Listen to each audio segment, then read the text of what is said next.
Arrangements అందరూ మాట్లాడకుండా కూర్చోండి. ఏంటి ఇప్పుడు మనం గేమ్ ఆడబోతున్నాం.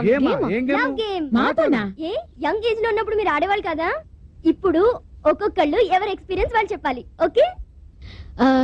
నాకు అర్జెంట్ పని ఉంది, నన్ను గేమ్ లోంచి తీసేయండి. మీరెక్కడికి వెళ్తున్నారు మేడం? మీతోనే పని ఉంది. ఈ గ్లాస్ లో అందరి పేర్లున్నాయి. ఎవరి పేరు వస్తే వాళ్ళు వాళ్ళ లైఫ్ లో జరిగిన ఫస్ట్ లవ్ గురించి చెప్పాలి. ఓకే? కానీ ఒక్క విషయం ఏంటంటే ఎవరు అబద్ధాలు ఆడకూడదే. ఒకవేళ అబద్ధం ఆడితే వాళ్ళ లవర్ మీద ఒట్టే. Now the game starts. Mummy 1975లో అనుకుంటాను. ఆయన చాలా అందంగా ఉంటారు, మంచి మాటకారి. ఆయనకి నాతో ప్రేమగా మాట్లాడడానికి 3 నెలలు పట్టింది. ఆయన 6 అడుగుల ఎత్తుంటారు. ఎవడేవాడు? అదే ఆయనేనండి, మన పెళ్లికి కూడా వచ్చి హాట్ క్యారేజ్ ప్రెజెంట్ చేశారు కదా, ఆయనే. వాడా ఆ జిడ్డు మోహన్ గారు?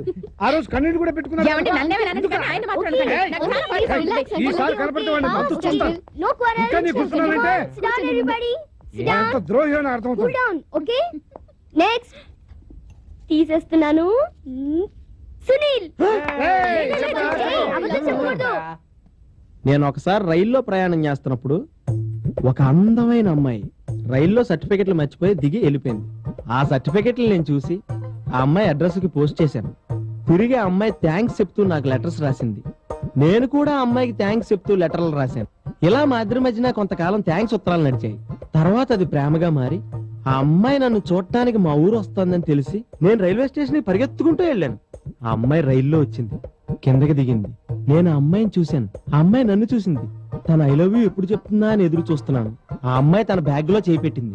సరే చెప్పలేక లెటర్ ఇస్తుంది కదా అని వెయిట్ చేస్తున్నాను. బ్యాగ్ లోంచి అద్దం తీసి నా చేతికిచ్చి అదే రైలుకి వెళ్ళిపోయింది. నాకు ఎప్పటికే అర్థం కావట్లేదు అసలు అమ్మాయి నాకు ఎందుకు అర్థం ఇచ్చి వెళ్ళిపోయిందో. బుర్రలో ఇంత మట్టి ఉంటే నీకు ఎలా అర్థం అవుతుందిరా? ప్రేమించే ముందు నీ మొహం ఒకసారి అద్దంలో చూసుకోరా అని చెప్పి అర్థం ఇచ్చి వెళ్ళిపోయింది.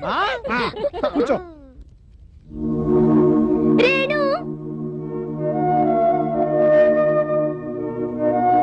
చెప్పండి. చెప్పాలి రేణు గారు, చెప్పాలి. చెప్పాలి అంతేగా? ఓకే. ఎక్కడికి వెళ్తున్నావు? మామ, నేను వేణుని ప్రేమిస్తున్నాను. వేణుని ప్రేమిస్తున్నాను. ఏమీ చెప్పకుండా చెప్పేశాను.